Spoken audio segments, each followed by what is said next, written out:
আসসালামু আলাইকুম ওয়া রাহমাতুল্লাহ। বাংলাদেশ জামাত ইসলামী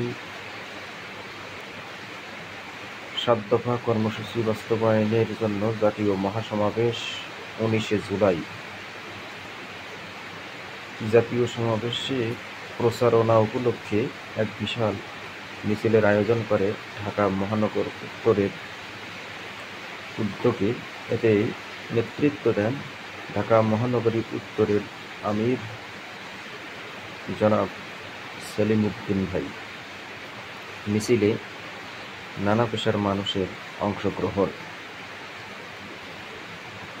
মিছিল থেকে উঠে আসে ১৯ তারিখের সমাবেশে দলে দলে যোগ দিন। ১৯ তারিখের জাতীয় সমাবেশে দলে দলে যোগ দিন। ডাক্তার শফিকুর রহমানের সমাবেশে দলে দলে যোগ দিন। বাংলাদেশ জামাত ইসলামের সমাবেশে দলে দলে যোগ দিন।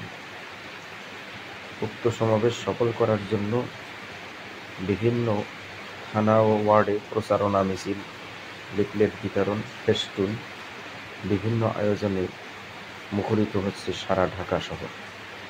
ইনশাআল্লাহ যে যেখানে থাকি আগামী ১৯শে জুলাই সমাবেশে যোগ দিয়ে সমাবেশ সফল করি।